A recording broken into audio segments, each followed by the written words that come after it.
People think being feared is a bad thing.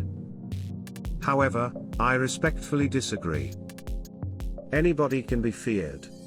But it doesn't mean they need to use it for bad. For example, if you're the most feared person in your neighborhood, it doesn't mean you beat everybody up. It just means people won't start fights with you.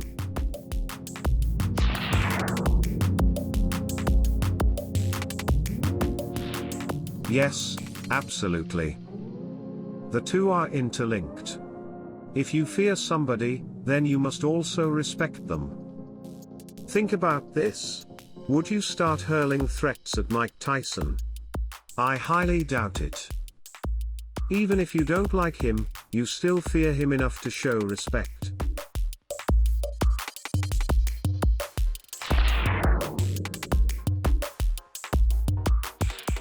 Both are equally powerful emotions. However, if you only love your friends, it's difficult to respect them. There needs to be some kind of fear. And it doesn't even need to be the ability to fight. Below you will find other ways to install fear, while still being likable.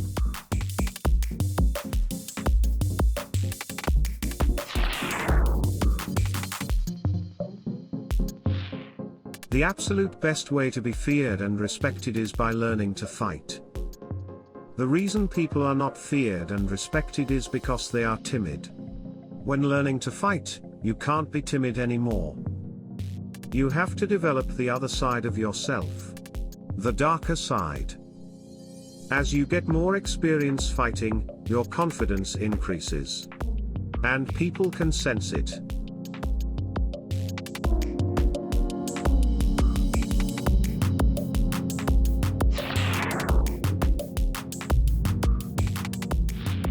To be feared and respected, you need to go through emotional turmoil. That way, you will project an aura of strength. And that's what people respect. If you can put yourself through challenging circumstances and build muscle, that's the perfect combo.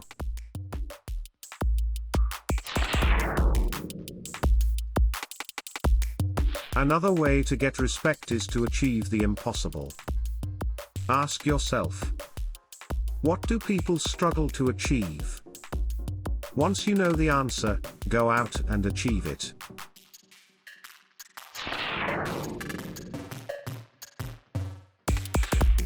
When you meet new people, they are judging you. It's human nature. You need to judge the people in your environment to determine who is a threat. That's not just something you can turn off. But it's also a good thing. It provides the opportunity to leave a long-lasting impression. And the best way to do that is by showing people you should be respected. You can do this by sticking to your word and taking care of yourself.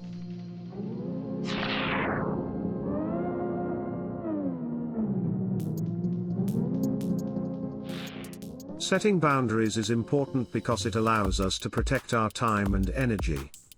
It also helps us to stay focused on our goals and priorities. When we set boundaries, we communicate what is important to us, and what we won't tolerate. This can be helpful in relationships, work, and other areas of our lives. There are a few ways to set boundaries in life. The first step is to figure out what is important to you and what you want to protect. Next, you need to be vocal about your boundaries. Finally, be willing to stand up for yourself and enforce your boundaries.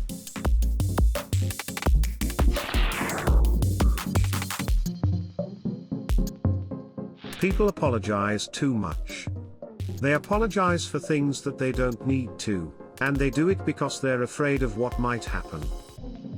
This habit is incredibly damaging because it makes people seem weak and indecisive. It also damages relationships and causes people to lose respect for others. There are a few ways to stop apologizing so much. The first is to start paying attention to when you're about to say "I'm sorry." The second is to ask yourself whether you need to apologize for what you've done. And finally, try to replace the habit of apologizing with the habit of thanking or complimenting others.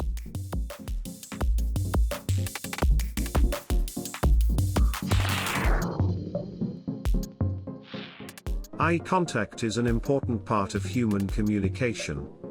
It is used to convey a variety of emotions, including love, affection, and respect. When you make eye contact with someone, you are indicating that you are interested in what they have to say.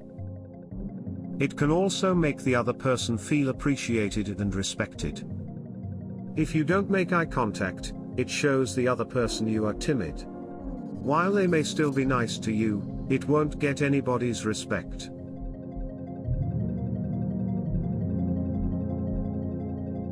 That means the path is difficult, which is why most people don't take it. If you aim to be feared and respected, you need to put yourself in uncomfortable situations and thrive.